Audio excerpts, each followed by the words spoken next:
Olá, gente, tudo bem? Vamos dar continuidade aqui ao nosso curso de introdução na criação e análise de dados espaciais por meio de mapas, né? Então, hoje nós estamos aqui na nossa terceira aula que vai tratar sobre sistemas de referência de coordenadas. Nós vamos compreender um pouquinho esse conceito que vai ser fundamental para a gente iniciar a nossa criação dos mapas, tá bem? Meu nome é Renato Dantas, sou professor do IFRN Campo São Paulo Potengi e iniciaremos hoje nossa terceira aula dentro desse minicurso que pretende trabalhar esses 10 passos aí para que transformar você numa pessoa independente minimamente na construção de mapas para as mais diversas finalidades, tá bem? Então vamos lá. Primeiro resgatar um pouquinho desse conceito já tão comum, né, para todos nós, todo mundo que já estudou geografia até no ensino fundamental. Sempre esse é um conceito que é resgatado lá, é apresentado para nós de uma maneira muito simplificada, mas que esse conceito ele vai refletir na interpretação que a gente vai ter do nosso mapa posteriormente. Então, primeira coisa, é importante saber que os sistemas de coordenadas a gente pode classificá-los em pelo menos dois. Vamos ser aqui trabalhar com o que for essencial para nós, então eles podem ser classificados como sistemas de coordenadas geográficas ou sistemas de coordenadas planas, tá? Então nós vamos entender um pouquinho qual é a diferença desses dois sistemas aqui. Para ser um pouco simples na explicação, eu vou dizer para vocês que o sistema de coordenadas geográficas ele vai trabalhar com as coordenadas expressas em graus, graus minutos, segundos ou graus decimais, enquanto que os sistemas de coordenadas planas, usualmente a gente vai utilizar a referência de metros. Então nós também vamos conseguir identificar a posição de um ponto dentro de um mapa, mas nesse caso utilizando as coordenadas métricas, tá bom? Então, provavelmente essas coordenadas métricas elas são novidade para alguém que talvez não tenha convivido, mas é muito simples de entender o que a gente vai ver hoje aqui, tá bem? Depois dessa apresentação mais conceitual, a gente vai lá no programa para configurar o nosso mapa como etapa principal, a primeira etapa para que a gente possa iniciar a criação dos mapas, tudo bem? Então vamos lá. Antes de falar a diferença entre esses dois sistemas, tem um outro conceito que acaba sendo fundamental na interpretação disso. Todo mundo sabe, eu vou resgatar até o slide anterior, que para que a gente possa trabalhar com mapa, né, seja ele no meio digital ou mesmo num mapa físico, né, nas mãos, nós precisamos passar por essa etapa que se chama projeção cartográfica, né? Nós estamos aí com a projeção cilíndrica expressa aí na tela. E essa projeção cilíndrica, todo mundo sabe que as mais famosas, pelo menos, é a de Mercator e a de Peter, ou de Peter, né? Sendo a de Peter preservando um pouco mais as áreas, né? A proporção entre as áreas dos continentes, mas prejudicando um pouco a forma, há uma distorção de forma na exibição desses continentes, enquanto que a de Mercator o inverso, acaba tendo um pouco de distorção na área, mas com o princípio de preservação da forma, tá? Então, em qual tipo de coordenada utilizar, ou qual tipo de projeção, perdão, utilizar? Então, para que a gente possa utilizar uma projeção que vai ter um pouco mais de fidelidade com a expressão curvilínea da superfície da Terra, né? É interessante que nós tenhamos que fazer ajustes matemáticos nessa projeção, tá? Então esse ajuste matemático ele vai levar em conta inclusive pontos de referência na própria superfície da Terra. Então imagina você pegar uma bola de futebol e tentar rasgar ela para que ela fique plana na superfície de uma mesa ou no chão, no próprio chão, né? Então você vai ter dificuldade porque em algum momento essa superfície vai ficar distorcida.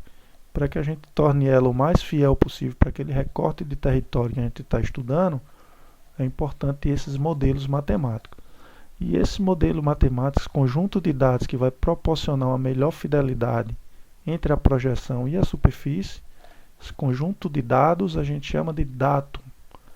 Então, cada país ou cada grupo de países tem as suas referências em função da sua proximidade geográfica, tem suas referências na Terra, e a partir de uma modelagem de imagem de satélite é possível fazer ajustes para que aquele sistema de coordenadas ele esteja mais adaptado àquele determinado território. Então, no Brasil, por exemplo, hoje nós estamos utilizando desde 2005 o sistema de referência, né, o datum de referência para a gente é o SIRGAS 2000.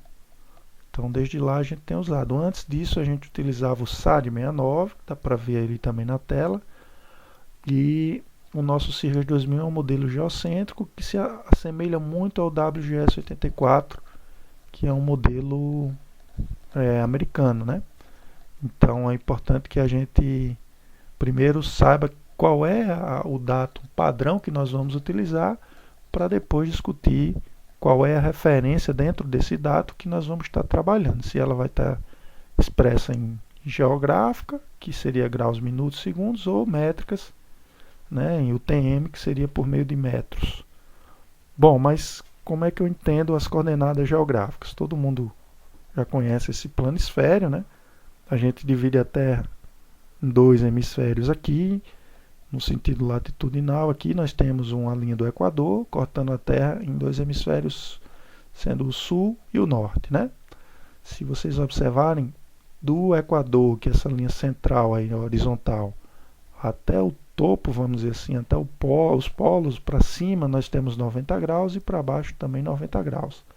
Então os limites de latitude vão de 0 a 90 graus norte, 0 a 90 graus sul, e os limites de longitude pegam o meridiano de Greenwich no meio aí, dividindo verticalmente aí a Terra também em dois hemisférios, sendo o hemisfério oriental no sentido para a direita aí, e o hemisfério ocidental no sentido para a esquerda. Então ele vai de 0 a 180 graus leste, 0 a 180 graus oeste, tá bem? Então essa é a maneira, e a partir desse sistema eu consigo localizar qualquer ponto na superfície da Terra utilizando apenas essas duas linhas como referência. Então esse sistema de coordenadas geográficas são esse sistema mais clássico que nós utilizamos, né? Qual é o outro modelo então? Que sistema de coordenadas planas é esse? O UTM, né? O UTM vem da palavra Universal Transverse Mercator, né? Então a projeção adaptada do modelo cilíndrico, da projeção cilíndrica de Mercator, mas ela tem alguns ajustes. Então o que acontece? Ao invés de a gente estudar a Terra por completo, pela sua superfície inteira, no sistema UTM a gente organiza a Terra em 60 faixas, tá? E essas faixas verticais, como vocês podem ver na tela aí, nós chamamos de zona, tá? Então se vocês observarem no Brasil, um trecho do Brasil aqui começa a ser recortado pela zona 18, lá no Acre, e vai até a zona 25 aqui no Rio Grande do Norte, Fernando de Noronha e tal. Então nós temos aí o Brasil sendo cortado por 8 zonas UTM. Cada zona dessa, ela tem uma dimensão lateral aqui de 1 milhão de metros, né, de 1000 quilômetros. Então eu inicio a contagem de coordenadas no número 0, no início de cada zona, e vou até 1 milhão de metros no final de cada zona. Sendo que no meio delas nós temos um meridiano central. Meio seria 500 mil metros. Nós temos um meridiano central, ok? E no sentido latitudinal nós começamos a contar os metros lá do Polo Sul, já que estamos no hemisfério sul, e vamos até a linha do Equador contando de 0 a 10 milhões de metros.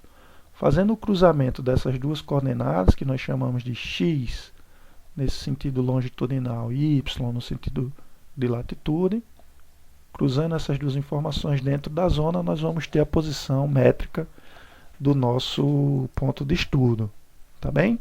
Então quando eu chegar lá no QGIS, talvez essa explicação fique um pouco mais consolidada, mas é importante a gente conhecer esses conceitos, porque a gente vai ter que previamente informar para o nosso programa em que tipo de coordenada nós vamos estar trabalhando, para que os nossos dados eles não sofram nenhum conflito, nenhuma divergência de espaço, ou um deslocamento eventual por estar sendo usado um modelo matemático diferente do outro. Então todos os dados que eu vou alimentar no meu mapa, eles precisam estar falando a mesma língua, ou seja, trabalhando no mesmo sistema de coordenadas.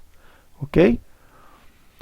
Tem uma outra coisa que eu vou usar aqui, dar uma iniciação também, que vai ser importante, porque ela na verdade parece um pouco mais complicada, mas simplifica a indicação de qual o sistema de referências que eu vou estar trabalhando e qual o datum que eu vou estar trabalhando dentro do meu mapa, que é um código EPSG. Foi um código pensado pelo grupo de pesquisa de petróleo da Europa, né, europeu, e esse código ele resume, se vocês observarem aqui nessa tabela, na primeira coluna aqui nós temos um código, na segunda coluna qual é a projeção e o datum que eu vou utilizar como referência, tá certo? Na terceira coluna é o código e na quarta coluna também é o datum de referência. Então eu destaquei aqui no final, vocês podem observar esse código 31985. Muito importante até registrá-lo, porque é o código que faz referência ao CIRGAS 2000, ou seja, o datum brasileiro oficial do Brasil e a coordenada UTM Zona 25 Sul. Então essa Zona 25 Sul é onde está enquadrada aqui a nossa região de São Paulo do Potengi, Natal, né, toda a costa mais oriental do Brasil, tá bem? Então é importante quando a gente vai fazer algum mapeamento de uma determinada zona, se indica utilizar esse datum de coordenadas UTM como uma referência. Mas existe uma outra possibilidade. Por exemplo, se vocês observarem, vou resgatar aqui, o Rio Grande do Norte, por exemplo, ele é cortado por duas zonas, a 24 e a 25. Então, dessa maneira, qual é o código de EPSG que eu vou trabalhar para fazer o meu mapa? Quando eu trabalho com dados que ultrapassam mais de uma zona, aí não se recomenda utilizar nenhum código que faz referência a uma zona UTM. Então eu utilizaria aqui, ó, perdão, deixa eu ver se eu resgato aqui, nessa mesma tela, se vocês olharem a primeira coluna, na terceira linha nós temos o código 4674, que ele é o sistema CIRGAS 2000, mas é o sistema de coordenadas geográficas. Se vocês observarem, o GCS significa Sistema de Coordenadas Geográficas. Então eu vou trabalhar dentro do datum brasileiro, mas usando o sistema de coordenadas geográficas, ou seja, eu posso trabalhar dados em mais de uma zona que eu não vou sofrer nenhum conflito dentro dos dados do mapa, ok? Vamos tentar entender isso um pouco melhor acessando lá o nosso QGIS. Então, todo mundo já instalou o QGIS nas suas máquinas.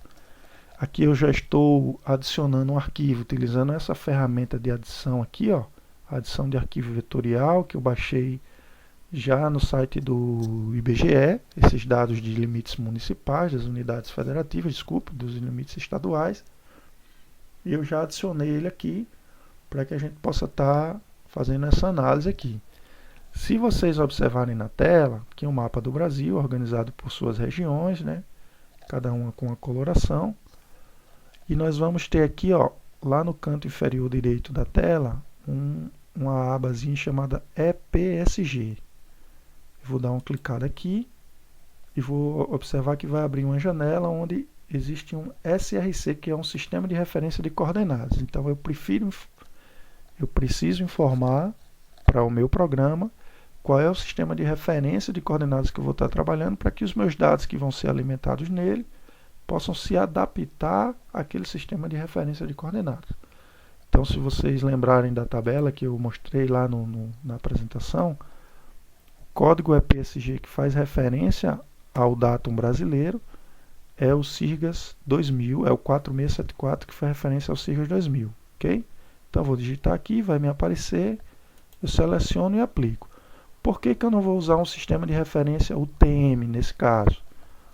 Obviamente que eu não vou poder utilizar o UTM, deixa eu aplicar aqui, porque eu estou trabalhando com o mapa do Brasil inteiro. Então vocês lembram que o Brasil ele é cortado por 8 zonas UTM.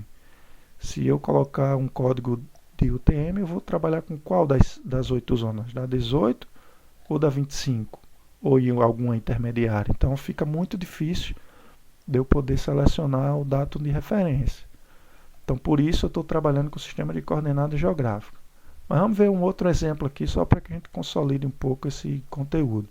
Vou dar um zoom aqui, que eu já deixei adicionado, dentro do Rio Grande do Norte, um mapa, aqui desculpe, um vetor aqui, uma feição de os limites da nossa instituição aqui, do IFRN, dentro do município de São Paulo do Potengi.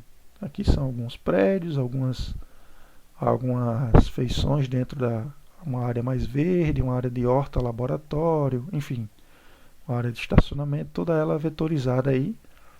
E eu estou agora trabalhando com a área muito mais restrita e toda ela enquadrada dentro de uma zona, que nesse caso é a zona 25.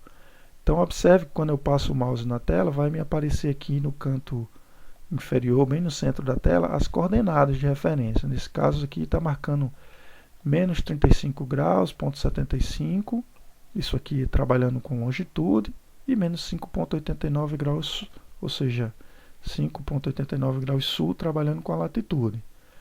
Mas se eu quiser, por exemplo, determinar a área dessa área ocupada pela nossa escola, vou resgatar aquela janela do EPSG de novo, e vocês vão observar, por exemplo, que nessa aba geral aqui, ó, as áreas, unidade para medição de área, ela vai estar marcando aqui graus quadrados. E para mim não é muito útil saber qual é a área da instituição em graus quadrados. Não é muito habitual, não tem utilidade na prática para um estudo que eu vá fazer em cima de um estudo daquela área, ok?